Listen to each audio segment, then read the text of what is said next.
Good evening, brothers and sisters. One more try tonight. I couldn't leave it be because I couldn't leave this be because this is so hard to believe, but I believe it. This is about the high priest seeing Jesus in the clouds. The high priest saw him, the one that they brought him before. Okay, let's read this real quick. Let me lay the groundwork. They brought Jesus. This was before his crucifixion, and they were arguing over the ones that brought the charges couldn't get their story together. And he said, but the high priest, and anyway, but neither did their witnesses agree together. They couldn't get the story together. So they brought Jesus before the high priest, stood up in the midst and asked Jesus, saying, answerest thou nothing? What is it which these witnesses against thee? But he held his peace and answered nothing. Jesus didn't say a word. And again the high priest asked him and said unto him, art thou the Christ, the Son of the Blessed? And Jesus said, I am. And ye shall see the Son of Man sitting on the right hand of power and coming in the clouds of heaven. Did you hear what he said right there, brothers and sisters? He told this high priest that he would see him. I take this literally right here. He would see him. He would be alive when this event took place. And that is what I'm talking about down here in Alabama. This is really nobody, I don't know very many people that ever say anything about this except for me.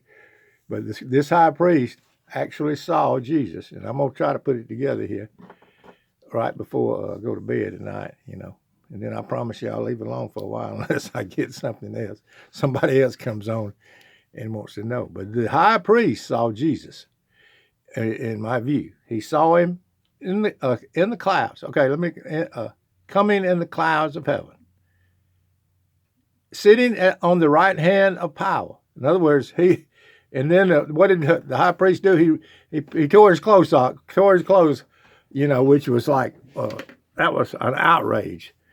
But let me go on and see if I can find something else.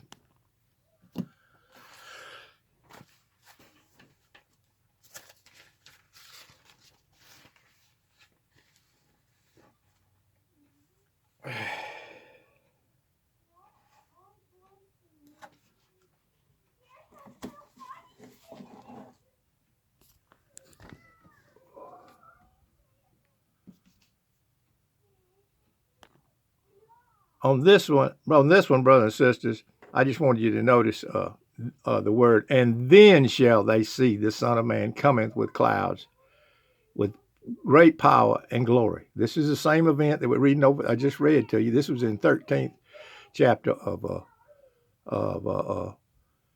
Mark. This is in the 13th chapter, and so it's recorded here too. Then shall they see. When did they see him? 2,000 years later? No. Then shall they see the Son of Man. Notice the little words that we just read over. Then. That's when it happened. Back then, 2,000 some odd years ago.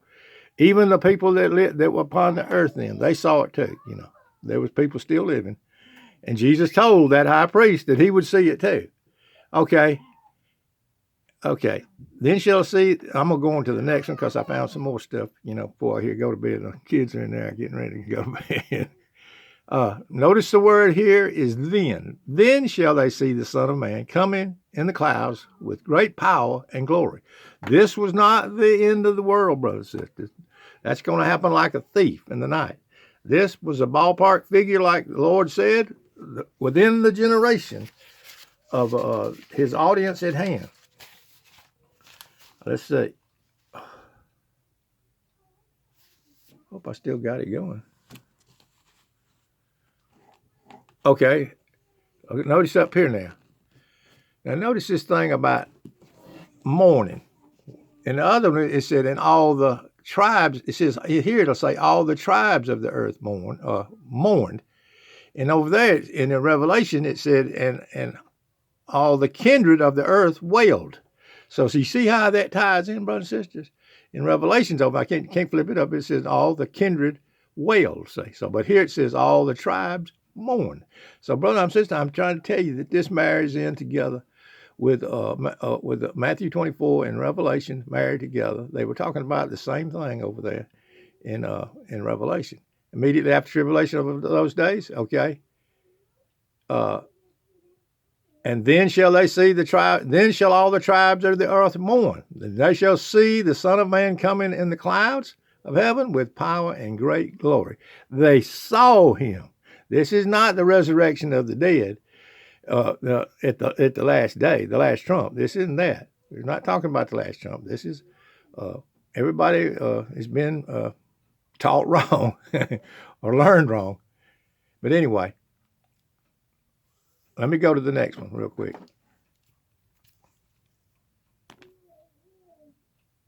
Okay, right here it says, and when you shall see Jerusalem compassed with armies. See, this is something that happened back then. Then know that the desolation thereof is nigh. You know, the man of sin was in the temple of God, and Jerusalem was compassed about with armies. This is a historic event, brothers and sisters. This is not, I repeat, this is not 2,000 years later, where we're looking for him at any moment as a snare, the Bible says. And let him which is in Judea flee into the mountains. See, there it is again. We don't have to be living in Judea for this to be fit us. So there's another proof. Yeah, there it is. For as a snare shall it come upon all them that dwell on the face of the whole earth. Okay, that is the last day. It comes as a snare. So in the days of Noah, on the whole earth. There it is up there again. Verily I say to you, this generation shall not pass till all be fulfilled. So I'm just telling you, brother, sister, that's the way I believe. Anybody can believe like they want to. It's just you have more peace if you know that you've been told a story. And look, I've been to every kind of. Well, anyway, let me get down here and say.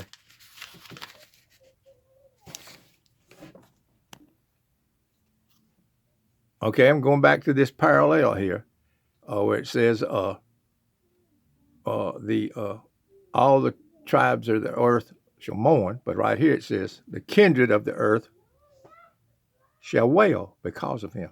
So, brother, this marries in with Matthew 24, and the events, in my view, that are spoken of, most of the events, you know. I'm not talking about where it's revealed to him, you know, not every little thing, you know, in Revelation.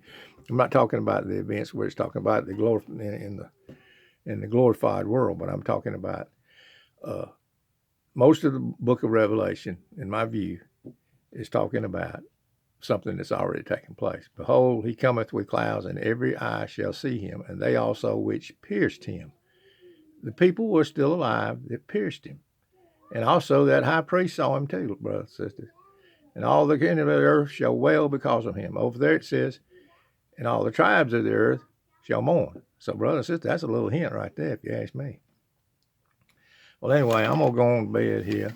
I did my best to try to convince some people. But really, if they don't believe, it's not going to affect nothing, really. It's just something that's, I believe it's information that you can use. Maybe you won't be quite as upset when some preacher tries to scare you, or some movie comes out, and or tries to tell you you're going to get the mark of the beast, you better hang on, and stuff like that. No, brothers and sisters, that's not the way God works. Either he loves you or he doesn't love you. And that's my view. You're either a sheep or you're a goat. You're either chosen from the foundation of the world, or you're left under the curse. You're either blessed or you're left under the curse. But anyway, I just wanted to put this out there for anybody out there that likes to study about the end times. I'll probably do another couple more later on tomorrow, next day maybe. Probably hope I don't ever do another one if you listen to this one. But here it is, the high priest that Jesus saw. He saw Jesus in the heavens. Let me repeat once more. This is not the end of the world question. Everybody's so worried they freak out, you know. This is not the end of the world. Jesus answered 3 questions in order. And he took them one at a time. And anyway, but just want to say hey to everybody. Been enjoying this day. And the kids in there playing. But if I think of any else things, I'll put it in the comment section. And I just want you to know that regardless if anybody's watching, somebody might tune in and get some peace if they find out that they've been told a story about the end time, and that it's already in our past, and all we have to look forward now to, brother. You know, and I tell you, there was a lot of God is at peace now. The law, that was the end of the law. That was the end of the law. When he came in power, that was the end of the law. And now it's peace and love. It's peace. God's not angry with his people. The Old Testament was kind of rough, but now he's not angry with his people. He's avenged all the righteous blood happened in that was avenged in that what they call the Great Tribulation period. And he's on his throne, and his kingdom has begun. And as bad as it looks right now, he's still ruling and reigning from his heaven. And at God's appointed time, he's going to wind everything up, and it will be the eternal state then, the very last day, the one that Martha told us about. Martha said, "I know Lazarus will rise again. He'll rise again the last day." At the last day. I know he'll rise in. And she told us when it was, the last day. So the last day, the last time the sun makes the circuit around this, for the most part, flat, beautiful flat plain,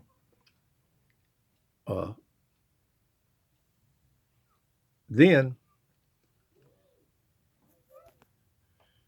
we'll enter into the glory world.